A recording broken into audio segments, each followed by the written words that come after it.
für sein Abitur. Übrigens mit 1,0. Der Notendurchschnitt von David McNeil interessiert mich nicht. Mich interessiert seine Verbindung zu Hannah Nowak. Wo sind die interessanten Details? Wo sind die dunklen Punkte in seinem Leben? Ja, scheint alles zu deiner Zufriedenheit gelaufen zu sein. Ich weiß noch nicht. Martin ist mir gegenüber immer noch misstrauisch. Offenbar hat er dazugelernt. Aber du bleibst an ihm dran. Natürlich. Wozu gibt es denn Kondome? Ich wusste es doch nicht. Meinst du, ich hätte dich jemals diesem Risiko ausgesetzt? Ich wünschte, ich könnte es wieder rückgängig machen. Das kannst du aber nicht. Und deshalb kannst du dir dein Gehirn sparen. Kapiert?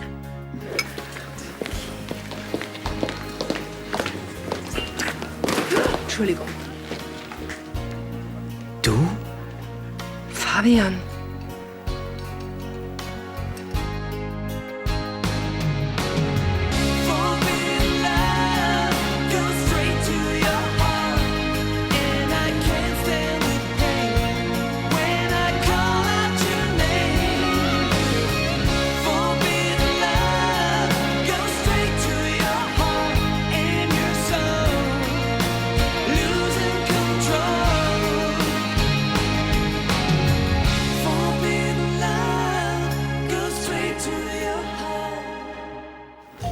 Fabian, ich glaube das nicht. Entschuldigen Sie mich. Ich bin David McNeil. Ich bin bei Sylvia Jones als Komponist unter Vertrag. Arbeiten Sie auch hier, Frau? Nowak, Sie sind ja doch noch gekommen. Es freut mich, dass Sie über Ihren Schatten gesprungen sind.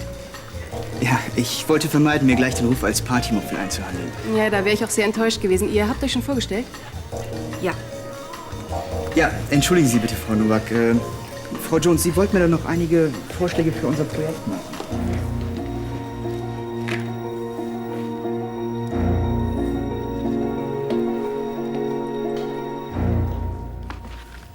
Ich hätte nicht gedacht, dass wir so schnell fertig werden.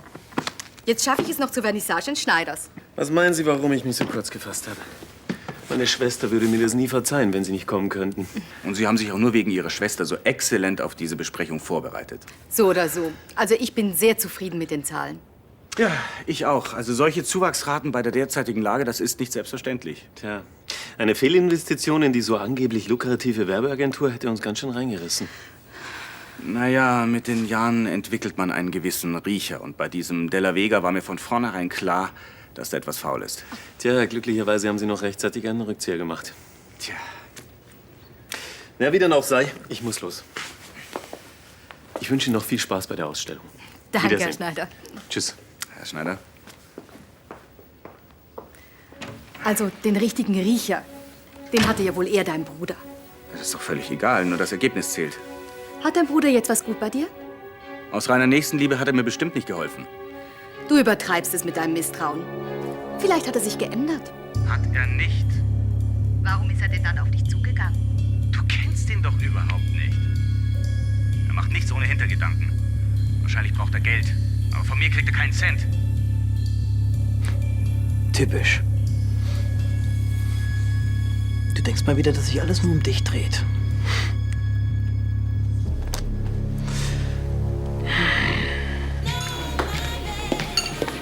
Du wolltest noch Zelle. Sind die okay? Ja, super, danke schön. Bitte. Das Willen. Oh, darf ich Ihnen helfen?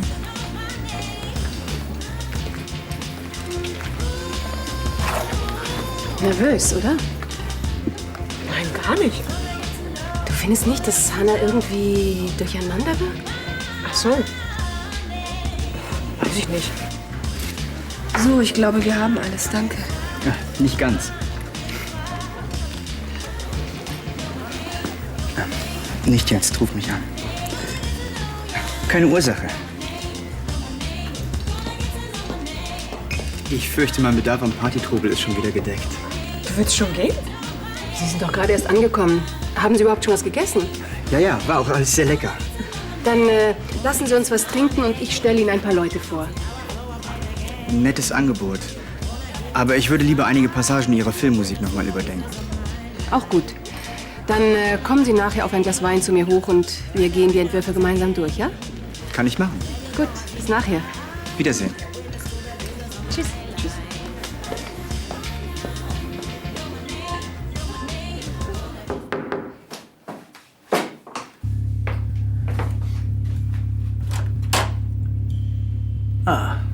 Sie müssen der Concierge sein. Sascha, was kann ich denn für Sie tun, Herr von Weidenbach? Ja, kommen Sie doch erst mal rein, Sascha. Es geht um die Einladung für eine Vernissage. Ja, das ist doch kein Problem. Wenn Sie mir sagen, welche Kunstrichtung Sie bevorzugen, dann werde ich die entsprechenden Galerien und Museen für Sie aussuchen. Es geht um die Vernissage im Schneiders. Ach, im Schneiders. Heute Abend. Genau. Kann ich die Einladung nachher bei Ihnen abholen? Tja, ich fürchte, ich kann Ihnen nicht allzu viel Hoffnung machen. Die Einladungen für das Schneiders sind nur sehr schwer zu bekommen. Ja, und wenn der Concierge dieses angesehenen Hauses dort anruft? Ja, aber wenn alle Einladungen vergeben sind... Sie schaffen das schon.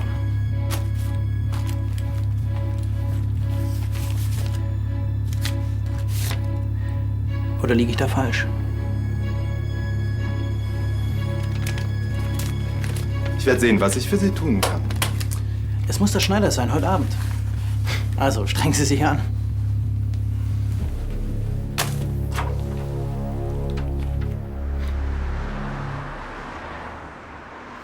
Hübsches Röckchen. Passend. Dankeschön. Ah, die Verträge. Dankeschön, Nico. Bitteschön. Dann kann ich das ja gleich mit meinem Vater besprechen. Was machen denn die Aufräumarbeiten? Ja, ich glaube nicht, dass jemand sehen würde, dass hier eben noch der Bär los war. Wie schön.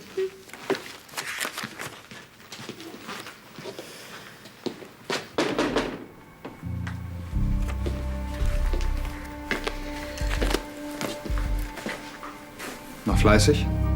Ja, es ist einiges liegen geblieben. Kann es nicht bis morgen warten? Nein, außerdem habe ich gleich noch ein Meeting. Dann machst du aber Schluss, oder? Weiß ich nicht. Außerdem ist es nicht gerade verlockend, alleine in meiner Wohnung zu sitzen. Dann lass uns doch mal weggehen. Wir tanzen, wir trinken ein bisschen was. Danke, ich war gerade auf einer Party, das reicht mir für die nächste Zeit. Ich verstehe, dass du deprimiert bist. Aber du musst dagegen ankämpfen. Das tue ich doch. Dich mit Arbeit zuzuschütten, bringt es auf die Dauer auch nicht. Ich habe hier eine Verantwortung zu tragen. Ich kann doch nicht alles den Bach runtergehen lassen, nur weil ich infiziert bin. Du machst dir einfach zu viel Druck. Den brauche ich auch.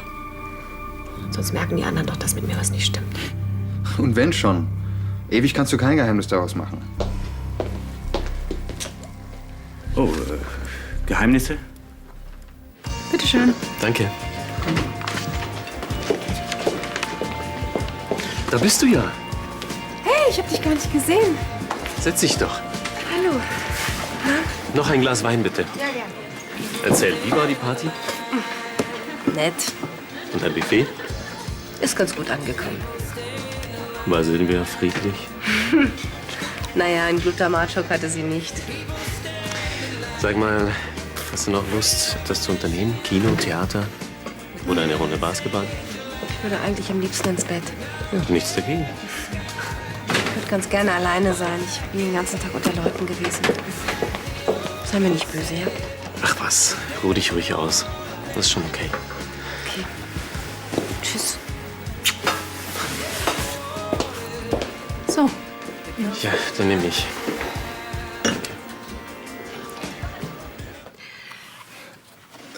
Wir sprachen gerade über Lizenzen und so. Und dabei ging es um Carstens Alter. Das sollen die Fans nicht erfahren, sonst fehlt ihnen bei den Teenies die Credibility. Ah, verstehe. Credibility. Ich meine aber auch, dass man es auf Dauer nicht geheim halten kann. Ach, das ist nur eine Frage der Diskretion. Ich zähle auf dich. Ich weiß von nichts. Wie du meinst. Ich wettern jetzt mal. Ja, ich bring dich noch schnell raus. Sekunde, ja. Ja. Gerade noch mal die Kurve gekriegt. Ja, zum Glück. Wenn du nachher noch weggehen willst, dann ruf mich einfach an. Oder einfach nur zum Quatschen. Ja, mach ich. Danke. So. Du, tut mir leid, dass ich so reingeplatzt bin. Ach, das macht doch nichts. Ich habe ja keine Geheimnisse. Das habe ich auch nicht vermutet. Ja, dann können wir ja anfangen. Hast du den Mediaplan dabei? Ja, liegt schon vor dir.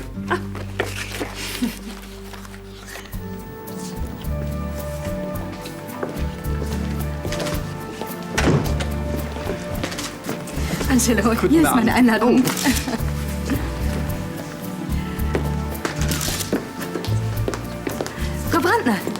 Herr Brandner? Guten Abend. Guten Abend, Frau von Weinbach. Es war schön, Sie auch mal privat anzutreffen. Und heute wollen wir auch mal nicht über Geschäfte reden. Wir genießen einfach nur die Vernissage. Ja. Haben Sie Charlie gesehen? Nein. Scheint noch nicht da zu sein. Merkwürdig. Oh, Angelo, wissen Sie, wo Frau Schneider ist? Ja, Frau Schneider muss heute Abend zu einem Empfang ins Ministerium. Sie lässt Sie alle herzlich grüßen. Danke. Gerne. Tja, dann wollen wir mal sehen, ob wir die Bilder auch ohne Charlies Hilfe verstehen. Ja. Hallo. Ich bin so froh, dass wir uns zu der Ausstellung aufgerafft haben. Wir unternehmen so selten was zusammen. Ich bin ja auch viel lieber mit dir allein.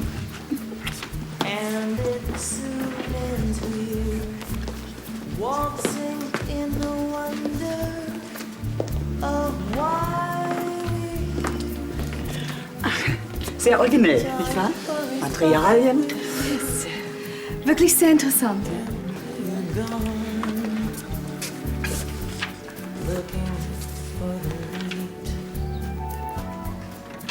Herr McNeil, zu so später Stunde. Ich arbeite gerne abends oder nachts. Irgendwie kommen mir da immer die besten Ideen. Na, dann berichten Sie mal. Nehmen Sie doch Platz. Möchten Sie ein Glas Wein? Wieso nicht? Gut. Ich habe mich übrigens sehr gefreut, dass Sie doch noch im Label aufgetaucht sind. Da haben Sie doch ein paar ganz interessante Leute getroffen. Ja, das war nett. Aber eigentlich mache ich mir nichts aus Partys.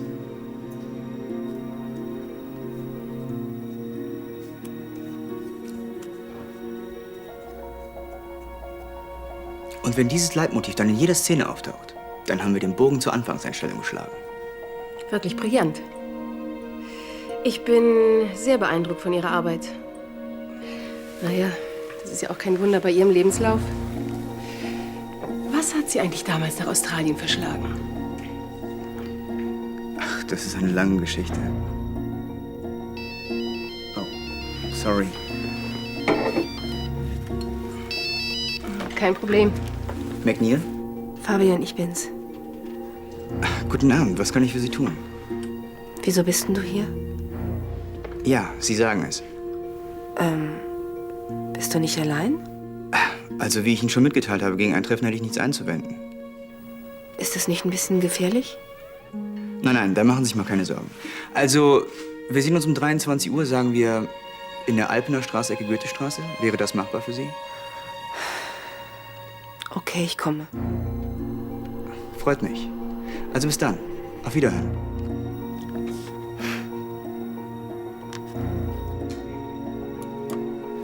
So, können wir dann weitermachen? Ja gut, mit den Verträgen wären wir dann fertig. Kommen wir zum Layout für die Promokampagne. Hier ist der Entwurf von letzter Woche. Ah ja. Ja, dann können wir den ja so freigeben, ne? Ja, aber der gefiel dir doch nicht. Wir wollten jetzt über die Änderungen sprechen. Ach so? Ja. Ja, aber ich finde ihn jetzt doch nicht so schlecht. Ja, und die Typo? Ja, die auch. Aber du fandst sie doch grottenschlecht. Du wolltest mir doch ein Beispiel geben, wie du es dir vorstellst. Dann habe ich mich eben jetzt umentschieden.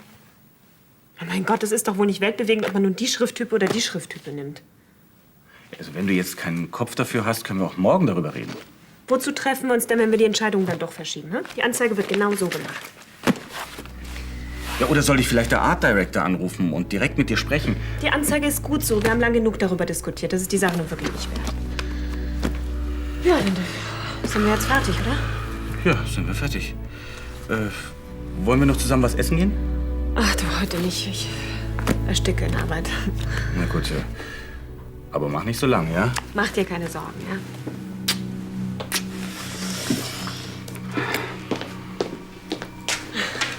Tschüss.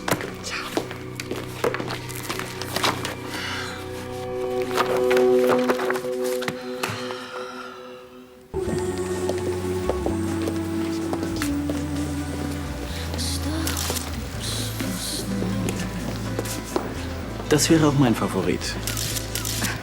Woher wollen Sie wissen, dass es mir gefällt? Das Bild ist definitiv das stärkste von allen. Und Sie erkennen Qualität.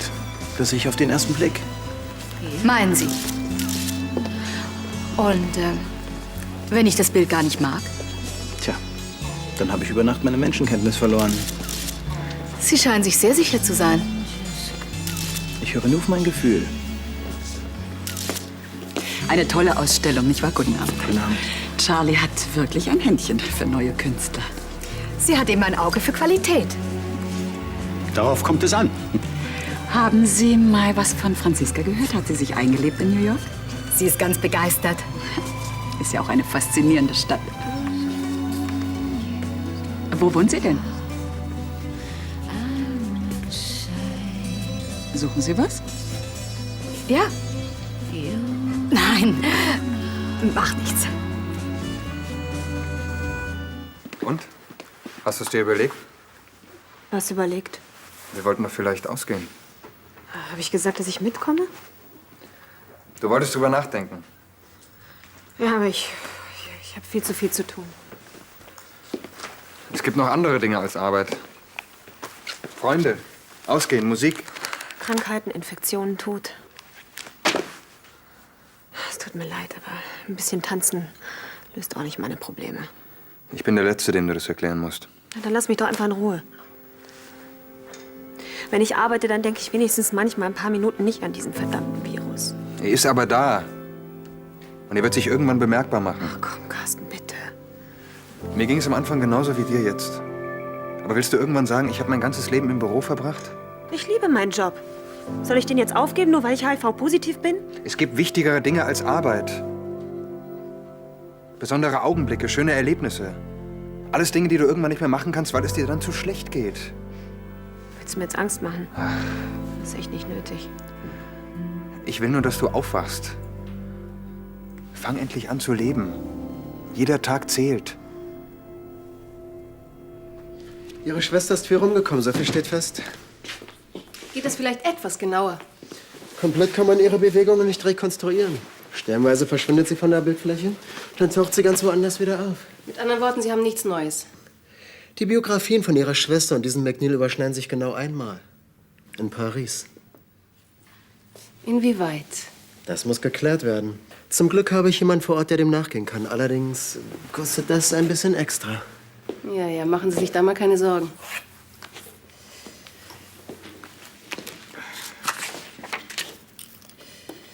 So, das dürfte reichen. Und den Rest erhalten Sie bei Lieferung von Fakten. Gut, dann brief ich den Mann jetzt. Nein, warten Sie. Wir müssen vorher noch einer anderen Spur nachgehen. Ich habe David McNeil heute zu einer Party gelotst und da ist er meiner Schwester begegnet. Und? Ja, ihm war nichts anzumerken, aber sie hat sehr merkwürdig reagiert. Sie hat ihn angestarrt, als wäre er ein Gespenst. Das hilft uns nun auch nicht weiter. Naja, nun warten Sie doch, ich war noch nicht fertig. Unsere liebe Hannah hat ihn nach der Feier angerufen. Und jetzt kommt's. Die beiden haben sich verabredet. Für heute Abend. Ganz genau. Und ich weiß sogar wann und wo. Also ich fand das eine sehr schöne Ausstellung. Ja, das war's. War sehr schön. Ja, dann sehen wir uns ja bald wieder. Ja, natürlich, ganz bestimmt. Wir haben ja nächste Woche den gemeinsamen Termin in Ihrem Büro. Die neuen Entwürfe für meine Broschüren müssten ja dann fertig sein. Wiederschauen. Wiederschauen. Wiedersehen. Schönen Abend. Danke.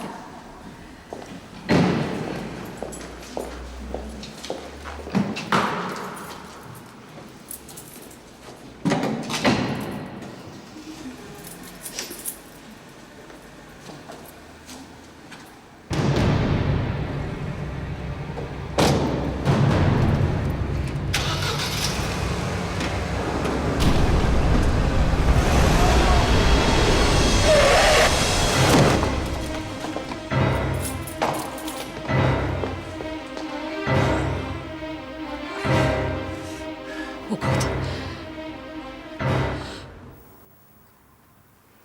Das Label war immer mein Traum. Plötzlich kommt mir alles so belanglos vor.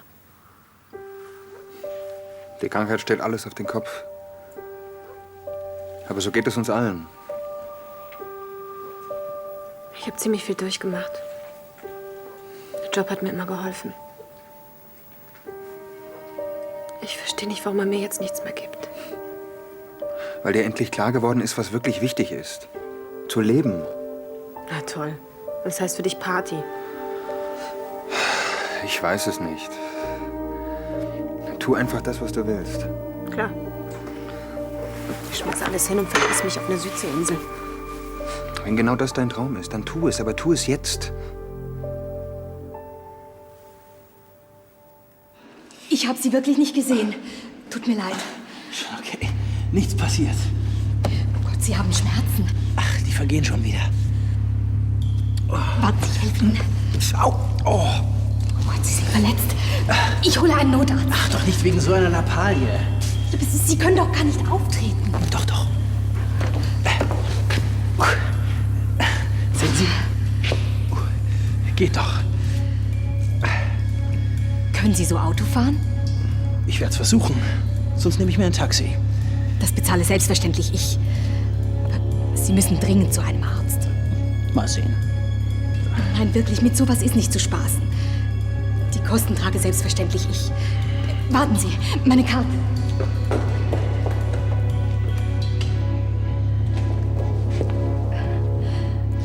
Danke, Frau. Von Beinbach? Ja.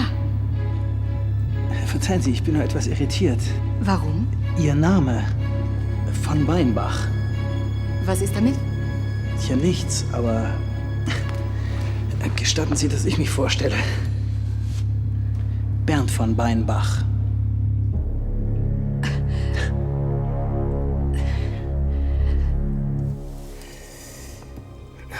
Schon 5 Minuten über die Zeit. Wo bleiben die beiden bloß? Was meinen Sie, wie oft man sich das in meinem Job fragt? Haben Sie Geduld, die beiden werden schon noch kommen. Ah, na bitte, wer sagt's denn? Ist es hell genug für die Kamera? Für einen Oscar reicht's nicht.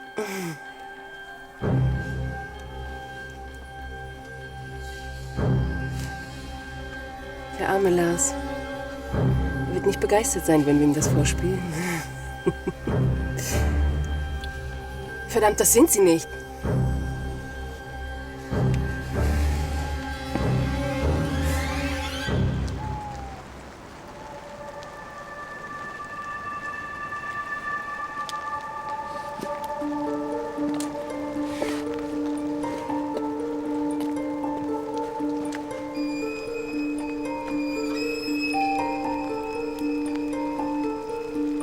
Fabian?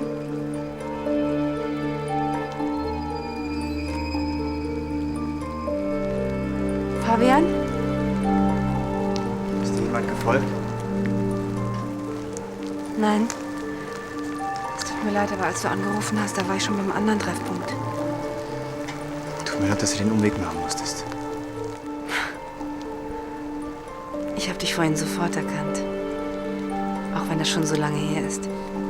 Ich hätte dich am liebsten anders begrüßt, aber wir waren ja nicht ganz allein. Egal. Ich habe gedacht, ich sehe dich nie wieder. Davon habe ich immer geträumt, dich noch einmal im Arm halten zu können. So wie damals, als wir geheiratet haben.